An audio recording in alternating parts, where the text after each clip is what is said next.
ईश्वर को समर्पित कर देना चाहिए। उन्होंने कृपा करके ही हमें ये मानव तन दिया है। आइए बनो, इस आध्यात्मिक संदेश के बाद चलते हैं कथा को। आज दिन की कथा में 8वें स्कंद की कथा के माध्यम से भगवान के कच्छप अवतार, मोहिनी अवतार और 52 अवतार की कथा वर्णन की गई। आज कथा 9वें स्कंद में प्रवेश करती है। 9वें स्कंद में महर्षि वेदव्यास ने संक्षेप में रामचरित्र का वर्णन किया है। वैसे श्रीमद् भागवत महापुराण कृष्णमय है, कथा कृष्णमय है, लेकिन फिर भी 9वें स्कंद में रामचरित्र का वर्णन किया गया है, राम की कथाओं का वर्णन किया गया है। क्यों?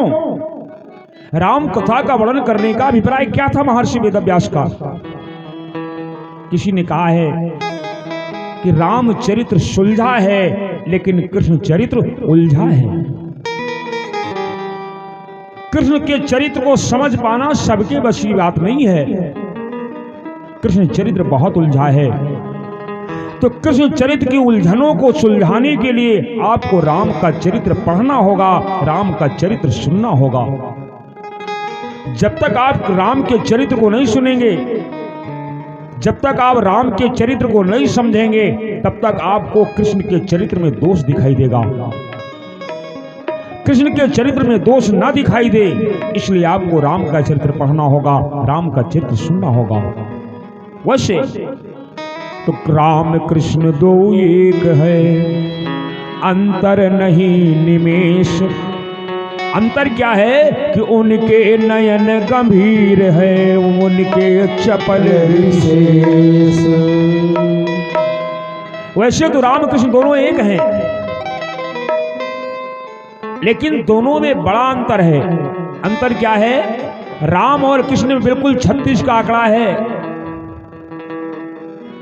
ऐसे देखो, राम जी बड़े सरल हैं, लेकिन कन्हैया बड़े टेढ़े हैं।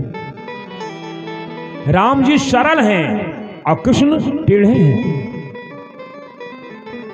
उदाहरण लो, आप राम राम कहने लगो, कोई दिक्कत नहीं कि राम राम राम राम राम राम राम राम राम राम राम राम राम राम राम करते चले जाओगे। लेकिन कृष्ण कृष्ण जबान लग जाएगी, कह नहीं पाओगे आसानी से। क्यों? क्योंकि कृष्ण टेढ़े हैं, राम सरल हैं और कृष्ण टेढ़े हैं। अवतार दोनों भगवान के हैं, लेकिन दोनों में अंतर कितना है?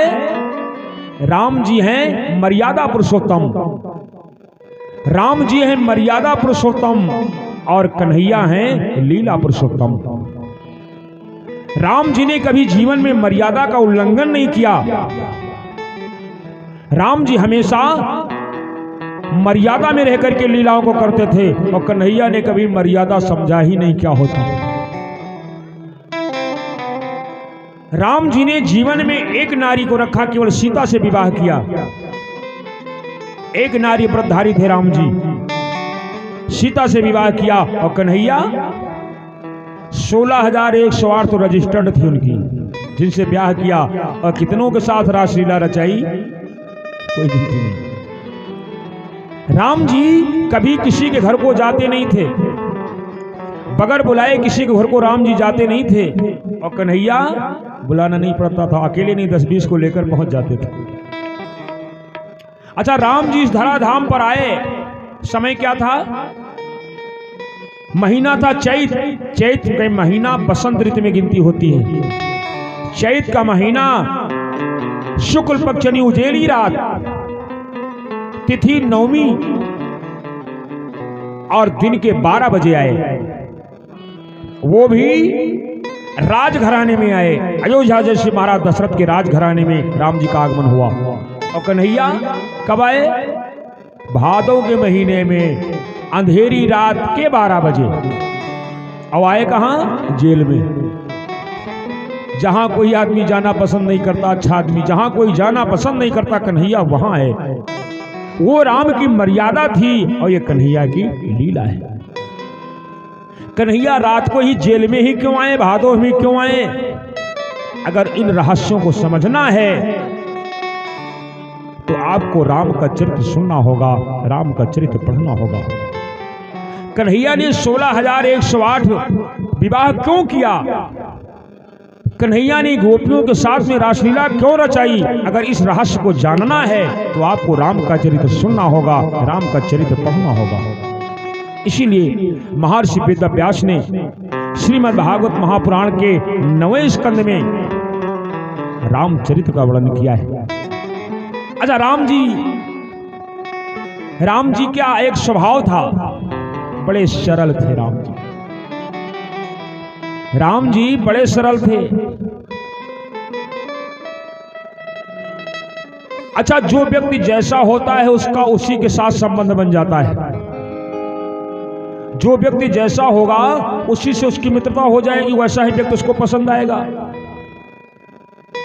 किसी ने कहा है कि पानी से पानी मिले, मिले कीच से कीच। मिट्टी और पानी को एक में मिला करके रख दो, थोड़ी देर में मिट्टी मिट्टी में मिल जाएगी, पानी पानी में। पानी से पानी मिले और मिले कीच से कीच, और सज्जन का सज्जन मिले, मिले नीच का नीच। जो जैसा होगा उसके साथ उससे वैसा संबंध बन जाएगा। अगर एक गजेड़ी गांव को आएगा तो पता लगाएगा गांव में कौन पीता है, वहीं पहुंच जाएगा, ढूंढ लेगा। दारू पीने वाले आएंगे तो पता लगा लेंगे ये कहां मिलती है, वो पहुंच जाएंगे। तो जो जिस भावना का होता है उसी से उसका संबंध बन जाता है, और वही व्यक्ति उसको अच्छा लगता है। जो जैसा होगा वैसा व्यक्ति उसको पसंद आएगा। तो राम जी क्या हैं? राम जी सरल हैं। तो जो राम जी सरल हैं तो उनको सरल व्यक्ति पसंद भी है। इसीलिए राम जी ने माता शबरी से जब नवधा भक्ति का उपदेश दिया है तो नवई भक्ति क्या बताया है? राम जी ने नवई भक्ति बताया है शबरी से कि नव में सरल सब सन छैल हीना। नव में सरल सब सन छैल हीना। नव में सरल सब, नव में सरल सब सन छैल हीना। नव में सरल सब सन छैल हीना। भरोसे हिया हर से नदीना। भरोसे हिया हर से नदीना। भरोसे हिया हर से नदीना। वारे महाराज, नवई भक्ति क्या है राम जी की? सबके प्रति सरल बन जाओ। कुछ करना नहीं, ना एक अगरबत्ती लगाना, ना पूजा करना, ना पाठ करना, कुछ नहीं करना, सबके प्रति सरल बन जाओ। लेकिन बड़ा मुश्किल है। आइए प्रधान जी, स्वागत है। सरल बन जाओ। नवम सरल सब क्यों राम जी ने क्यों बताया? क्योंकि राम जी खुद सरल हैं।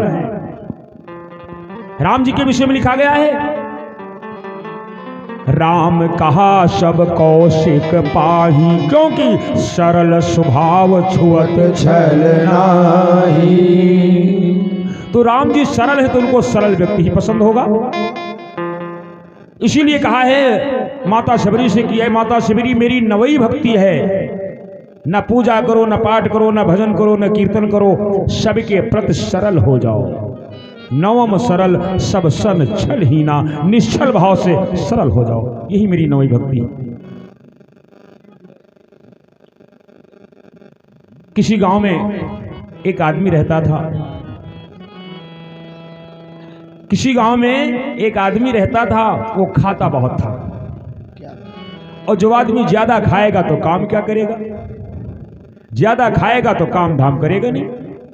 वो खा ले कस के और जहां देखो तहां पड़ जाए, ज्यादा खा ले पड़ जाए, ज्यादा खा ले पड़ जाए। घर वाले बहुत परेशान। 5 किलो खाते हो, काम धाम कुछ करते नहीं हो, दिन भर खाना काम धाम करते नहीं हो, जाओ निकल जाओ घर से, चले जाओ। अब बेचारा क्या करे, घर से चल दिया, निकल गया। कुछ दूर गया, एक संतों का आश्रम मिला। एक बाबा जी निकले, और बाबा जी होते भी खाते पीते मोटे तोंद। बाबा जी निकले, कंठी माला पहले, तोंद निकला है। सोचा ये लोग खूब खाते होंगे इसीलिए तो इतने मोटे। उसने कहा बाबा जी हमको भी अपना चेला बना लो। बन जाओ। करना क्या पड़ेगा? कहा कुछ नहीं करना पड़ेगा, बस आरती वारती में थोड़ा खड़े हो जाया करो, भजन करवा लिया करो, बस यही करना। और यहाँ आश्रम में क्या काम है? कहा खाने को, अरे कहा जितनी चाहे जितनी बार खाओ, यहाँ पर खाने की कोई कमी नहीं, चाहे जितना खाओ। कहा इसी तो बढ़िया है, करना कुछ नहीं, खाना को खूब मिलेगा। कहा ठीक है महाराज, हम आज आपके शिष्य बन गए, चेला बन गए। गुरुजी गए और थोड़ा कंठी वंठी पहना दिया, माला वाला पहना दिया, चंदन लगा दिया, तुम यही रहा करो, खूब खाने को मिलेगा, कोई दिक्कत नहीं। अब वहीं पर रहे, अब बढ़िया भोजन बने, भंडारा बने, अच्छा अच्छा खाए और घूमे। कोई उसने सोचा अब इससे अच्छा क्या है, पर उस बेचारे को क्या पड़ा कि यही पता कि यहाँ भी मुसीबत आने वाली। एक दिन सवेरे उठा तो देखा सब सन्नाटा, न भोजन बन रहा, न भंडारा बन रहा है। गुरुजी आज कुछ बन नहीं रहा भोजन, क्या बात है? गुरुजी ने कहा हाँ, हमने बताना तो भूल गए हम तुमसे, आज एकादशी है। तो कहा एकादशी? एकादशी क्या होती है? कहा एकादशी में ना कुछ बनेगा ना कुछ मिलेगा, आज सब लोग उपवास रहेंगे, भोजन नहीं बनेगा। गुरुजी चेला और तो बहुत हैं। हाँ हैं, तो एकादशी उनसे करवा लो। क्यों? अगर हमने एकादशी किया तो कल की द्वादशी हम नहीं देख पाएंगे। भाई गुरुजी ने कहा देखो भाई, अब एकादशी तो रहना पड़ेगा, तुम वैष्णव हो गए हो। गुरुजी हमसे नहीं होगा, हम एकादशी नहीं रह पाएंगे। अच्छा ये बताओ बना लोगे? बना लेंगे, मरता क्या ना करता बना लेंगे। चिन्ह शिकायत को आटा दे दो, और आटा आलू नमक दे दो। और सुनो, यहाँ नहीं, वो नदी के किनारे एक पेड़ लगा है ना, वहीं पर जाकर के और अपने हाथ बनाकर भोजन कर लेना। और सुनो, और तुम वैष्णव हो गए हो, भगवान को भोग लगा करके ही भोजन करना। चला गया बेचारा, वहां पर गया और मोटी मोटी रोटी बनाया, भरता आग लगाया होगा, भोजन बन गया, रखा। गुरुजी ने कहा था भगवान को भोग लगा देना, शुरू कर दिया। मेरे राम आइए, राजा राम आइए, मेरे भोजन का भोग लगाइए, ओ मेरे भोजन का भोग लगाइए। मेरे राम आइए, राजा राम आइए, मेरे भोजन का भोग लगाइए, ओ मेरे भोजन का भोग लगाइए, ओ मेरे भोजन का भोग लगाइए। राम जी नहीं आए, राम जी नहीं है। कहा अच्छा, इसलिए नहीं, हम जानते हैं, हम जानते हैं क्यों नहीं आ रहे हो, क्योंकि यहाँ ना पूजा की कोई सामग्री है, आचमनी अर्घा न आरती ना पूजा की थाली, आचमनी अर्घा न आरती ना पूजा की थाली, आचमनी अर्घा न आरती ना पूजा की थाली, आचमनी अर्घा न आरती ना पूजा की थाली, आचमनी अर्घा न आरती ना पूजा की थाली। मेरे राम आइए, राजा राम आइए, मेरे भोजन का भोग लगाइए, ओ मेरे भोजन का भोग लगाइए, ओ मेरे भोजन का भोग लगाइए। राम जी फिर भी नहीं आए। अच्छा, अब हम जान गए प्रभु क्यों नहीं आ रहे हो, अब हम जान गए। सोच रहे होगे यहाँ रूखी सूखी कौन खाए, मालपुआ मंदिर में मिलेगा, लेकिन इस सहारे ना रहना, वहाँ तो हम ही जान बचा कर आए, वहाँ कुछ मिलने वाला आज नहीं है। अगर नहीं आए तुम भोजन देख के रूखे सूखे, अगर नहीं आए तुम भोजन देख के रूखे सूखे, अगर नहीं आए तुम भोजन देख के रूखे सूखे, तो मंदिर में है एकादशी तुम रह जाओगे भूखे, मंदिर में है एकादशी तुम रह जाओगे भूखे। मेरे राम आइए, राजा राम आइए, मेरे भोजन का भोग लगाइए, ओ मेरे भोजन का भोग लगाइए, ओ मेरे भोजन का भोग लगाइए। और इस सरलता पर, भक्त की इस सरलता पर भगवान रीझ गए और भगवान प्रकट हो गए। लेकिन अकेले नहीं आए, साथ में लक्ष्मण जी भी थे। भक्त ने सोचा, अरे ये तो दो भगवान आ गए, हमने दो लोगों का हिस्सा बनाया था, एक अपना एक भगवान का, अब दो लोग आ गए, तीन हो गए हमको मिला करके। कहा चलो कोई बात नहीं, थोड़ी बहुत एकादशी हो ही जाएगी। प्रभु ठीक है, अब आप आ गए हैं, लेकिन ये आपके साथ में कौन है? अरे हमारे छोटे भाई हैं, छोटे भाई लक्ष्मण। कहा वैसे शकल सूरत से लगते तो नहीं है, लेकिन कहे ठीक है, आ गए हो तो कोई बात नहीं है। अब गुरु जी तो नहीं करा पाए, लेकिन थोड़ी बहुत एकादशी आप तो करवा ही दोगे। ठीक है, भोजन पाओ।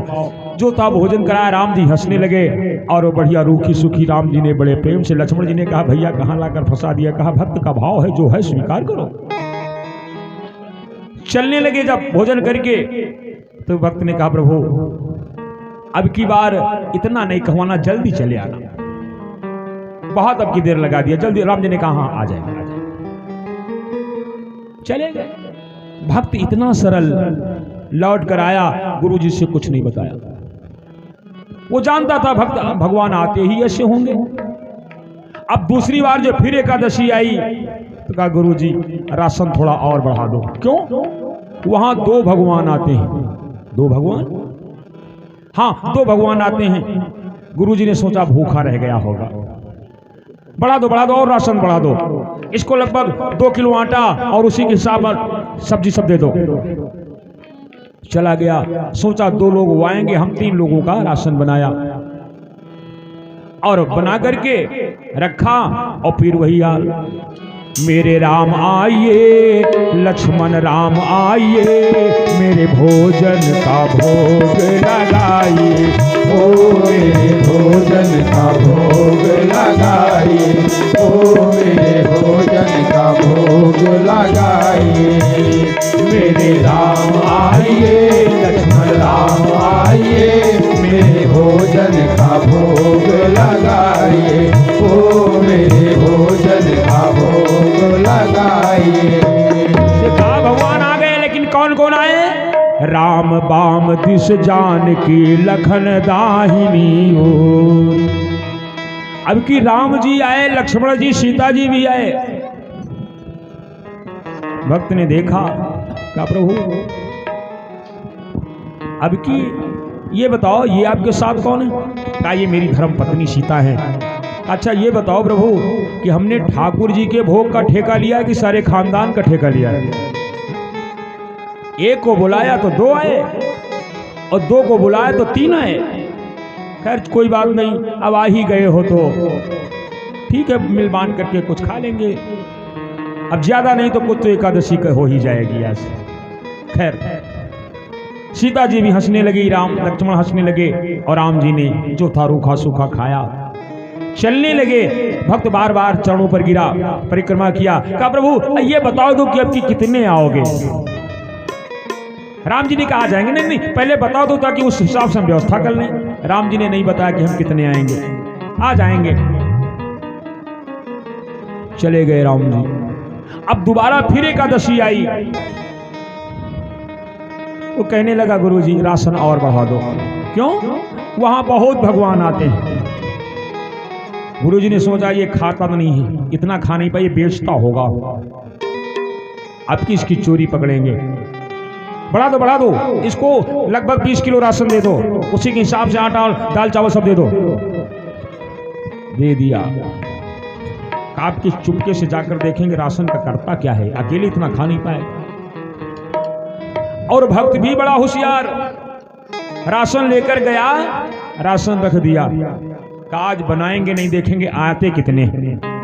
बनाया नहीं, रख दिया राशन। बुलाने लगा, मेरे राम आइए, लक्ष्मण राम आइए, सीता राम आइए, मेरे भोजन का भोग लगाइए। ओ मेरे भोजन का भोग लगाइए, ओ मेरे भोजन का भोग लगाइए। मेरे राम आइए, लक्ष्मण राम आइए, सीता राम आइए, मेरे भोजन का भोग लगाइए, ओ मेरे भोजन का भोग लगाइए। तो कीना भक्त ने जभी प्रेम भरी पुकार, क्यों ही क्षण में प्रकट हो गया पूरा राम दरबार। राम लक्ष्मण भरत शत्रुघ्न हनुमान जी, पूरा रामदास दरबार प्रकट हो गया। भगत ने कहा अच्छा ये होशियारी, एक को बुलाया तो दो आए, दो को बुलाया तो तीन आए, और आज पूरी फौज। अरे नर नारिन की कौन कहे, बंदरहू संग लाए, बंदरों वाला है आज। खैर ठीक है, आगे तो ठीक है, लेकिन ये समझ लो प्रभु आज हमने भोजन बनाया ही नहीं। बनाया नहीं क्यों? अरे कहा जब मिलना ही नहीं तो बनाकर क्या करें। राम जी हंसने लगे, कहा हंसने से काम नहीं चलेगा, अगर खाना है तो बनाओ, अपने हाथ बनाओ, हम नहीं बनाएंगे। मेहनत करो बनाओ, वो खा जाता सब दूसरे खा जाते, हम नहीं बनाएंगे। राम जी फिर हंसने का, हंसने से काम नहीं चलेगा, बनाओ अपने हाथ। राम जी ने कहा भाई भगत की इच्छा है, बनाओ, सब लोग बनाओ। सब लोग भोजन की व्यवस्था में जुट गए। भंडारण की व्यवस्था किसने संभाली? विश्व भरण पोषण कर जोई, ताकर नाम भरत यश होई। तो श्री भरत जी भंडारे बनाने लगे, श्री भरत जी भंडारे बनाने लगे, श्री भरत जी भंडारे बनाने लगे, श्री भरत जी भंडारे बनाने लगे। श्री भरत जी भंडारे बनाने लगे। लेकिन चूल्हे के लिए ईंधन चुन के लकड़ी लखन लाल लाने लगे। चुन के लकड़ी लखन लाल लाने लगे, चुन के लकड़ी लखन लाल लाने लगे, चुन के लकड़ी लखन लाल लाने लगे। श्री भरत जी भंडारे बनाने लगे, श्री भरत जी भंडारे बनाने लगे। लक्ष्मण जी गए पेड़ों से लकड़ियां तोड़ तोड़ करके ला रहे हैं चूल्हे में जलाने के लिए। शत्रुघ्न जी पाके आज्ञा प्रभु की, भाई शत्रुघ्न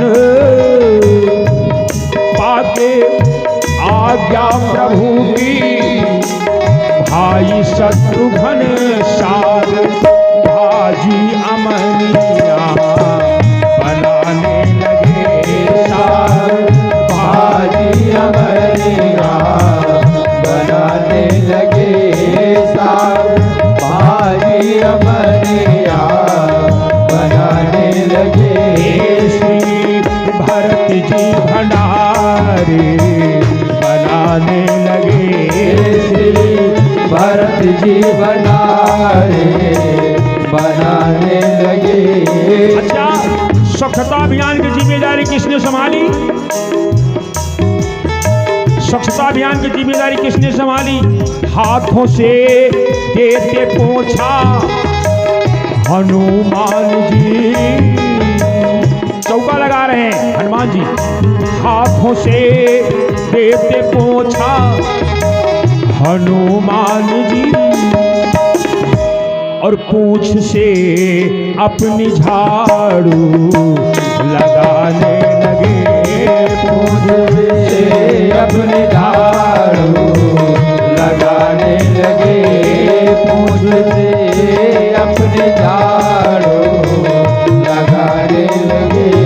श्री भरत जी भंडारे बनाने लगे, श्री भरत जी भंडारे बनाने लगे। सब अपने अपने काम में लगे। सीता मैया ने चूल्हा जलाया, रोटी बेल करके रोटी बना रही हैं। और जब भोजन बनने लगा, भगत बैठा आंखें बंद किए। राम जी ने कहा अरे आंखें वहां तो खोलो। अरे कहा जब मिलना ही नहीं तो देख कर क्या करें, इससे अच्छा देखबे न करें। भोजन बन गया, ऋषि महात्मा लोग सब आ गए। माता जी हमें भी प्रसाद मिल जाए, हमें भी प्रसाद मिल जाए। भगत ने सोचा कुछ मिल भी जाता तो दाढ़ी वाले नहीं छोड़ेंगे, अब ये खा लेंगे। भोजन बन गया। गुरुजी चुपके से आए, देख रहे हैं, लेकिन गुरुजी को कुछ दिखाई नहीं पड़ रहा है। गुरुजी ने कहा अरे चेला चिलवा कर आले, भले किया गुरुजी आ गए। देखो कितने भगवान लगा दिया हमारे पीछे। कहा हमको तो कुछ नहीं दिखाई पड़ रहा है, हमको तो तुम दिखाई पड़ रहे हो, राशन दिखाई पड़ रहा है। अरे देखो गुरुजी कितने भगवान है, चूल्हा जल रहा है, सीता मैया रोटी बना रही, हनुमान जी पोछा लगा रहे हैं, कोई सब्जी काट रहा है। तो गुरुजी ने कहा हमें तो नहीं दिखाई पड़ रहा है कुछ। वो दौड़ा दौड़ा गया, राम जी के पास कहा प्रभु हमारे गुरुजी को क्यों नहीं दिखाई पड़ रहे हो? अरे वो तो भजनानंदी हैं, तपस्वी हैं, हमारे गुरु हैं, ज्ञानी हैं, उन्हें क्यों नहीं दिखाई पड़ रहे हो? राम जी ने कहा देखो ये सच है कि तुम्हारे गुरुजी भजनानंदी हैं, ये सच है तुम्हारे गुरुजी तपस्वी हैं, ये सच है तुम्हारे गुरुजी ज्ञानी है, लेकिन मैं उन्हें दिखाई नहीं दूंगा। क्यों? कहा इसलिए कि वो सरल नहीं है और मुझे मेरी भक्ति है कि नव में सरल सब सन छल ही ना, नव में सरल सब सन छल ही ना, नव में सरल सब सन छल ही ना,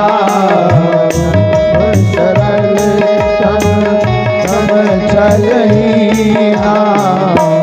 मैं तुम्हें दिखाई नहीं पड़ूंगा क्योंकि तुम्हारे गुरु के अंदर सब कुछ होते हुए भी सरलता नहीं है। तुम्हारे गुरु के अंदर सरलता नहीं, इसलिए मैं गुरु जी को दिखाई नहीं पड़ूंगा।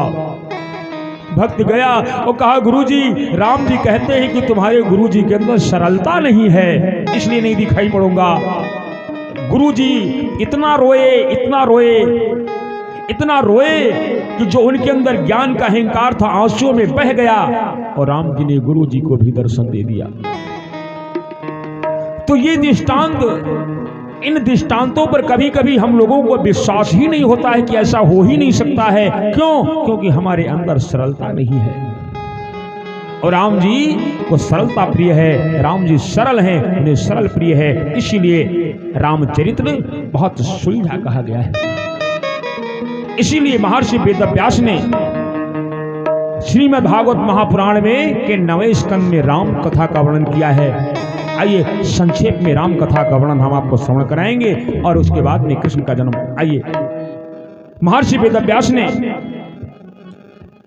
कहा परीक्षित, सूर्य वंश में एक वंश हुआ रघुवंश, और रघुवंश में एक राजा हुए महाराज रघु। खटवांगद दीर्घ बाहुष्य रघुष्मात पथ श्रवा, अजस्तो महाराजस्माद अस्त दशरथो भवेत। सूर्यवंश में एक हुए महाराज रघु, रघु के अज हुए और अज के एक पुत्र हुआ जिसका नाम दशरथ हुआ। महाराज दशरथ चक्रवर्ती राजा थे। महाराज दशरथ की 3 रानियां थी। महाराज दशरथ की 3 रानियां थी, कौशल्या, कैकेयी और सुमित्रा। अच्छा, महाराज दशरथ की 3 रानियों का नाम क्या था? क्या नाम था 3 रानियों का?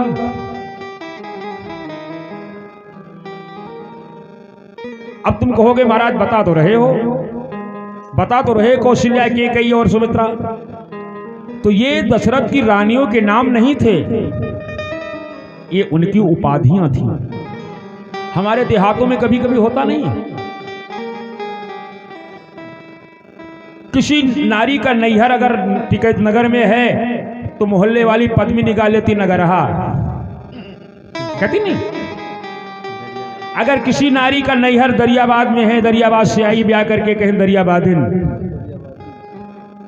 बाराबंकी, लखनऊआ, ये उपाधियां हैं, ये कोई नाम नहीं है।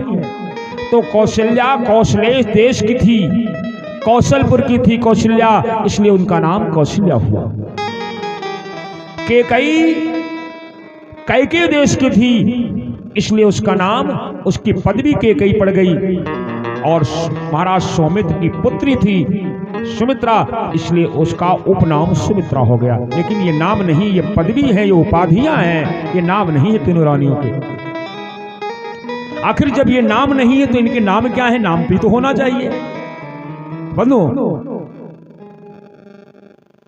कौशल्या का नाम है कांतमती, कौशल्या का नाम है कांतमती, सुमित्रा का नाम है गुणवती और कैकेयी का नाम है प्रियंवदा। ये तीनों रानियों के नाम हैं, बाकी ये सब उपाधियां हैं। तीन तीन रानियां हैं महाराज दशरथ के, लेकिन महाराज दशरथ को कोई संतान नहीं है।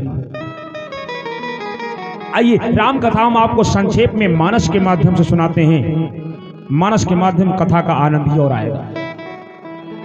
कोई संतान नहीं है। बाबा गोस्वामी ने लिखा है कि एक बार भूपत मन माही, एक बार भूपत मन माही, एक बार भूपत मन माही, भय गलानी मोरे सुत नाही, भय गलानी मोरे सुत नाही, भय गलानी मोरे सुत नाही। एक बार भूपत मन माही, कि भय गलानी मोरे सुत नाही। एक बार महाराज दशरथ को इस बात की ग्लानि हुई, चिंता हुई कि हमारे कोई पुत्र नहीं है। महाराज परीक्षित ने कहा, रुको महाराज, कथा कुछ गड़बड़ लग रही है हमको। सुखदेव स्वामी ने कहा, क्या हुआ?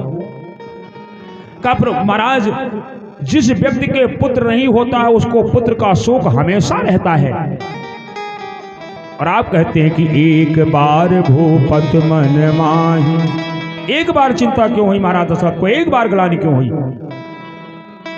सुखदेव स्वामी ने कहा, परीक्षित एक बार क्यों हुई? आइए इसका एक कारण सुनाते हैं तुम्हें। एक बार हुआ क्या? एक बार महाराज दशरथ ने स्वप्न देखा, और स्वप्न में क्या देखा कि हम बासी भोजन कर रहे हैं, और बासी भोजन करने का स्वप्न, इसका परिणाम अच्छा नहीं होता है।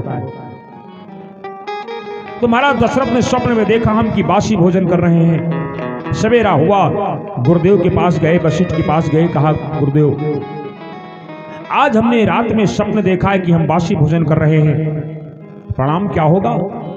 गुरुदेव ने कहा, चिंता मत करो राजन, एक काम करना, आज के बाद कभी उत्तर दिशा को शिकार खेलने मत जाना। जोड़ा दो, पूरब को चले जाना, पश्चिम को चले जाना, दक्षिण को चले जाना, लेकिन कभी उत्तर दिशा को शिकार खेलने नहीं जाना। उस दिन से महाराज दशरथ ने प्रतिज्ञा कर लिया कि आज के बाद कभी उत्तर दिशा को शिकार खेलने नहीं जाएंगे। कहा, बाकी सब ठीक हो जाएगा, कोई दिक्कत नहीं। उस दिन से महाराज दशरथ पूरब जाते, पश्चिम जाते, दक्षिण जाते, लेकिन उत्तर दिशा को कभी शिकार खेलने नहीं जाते।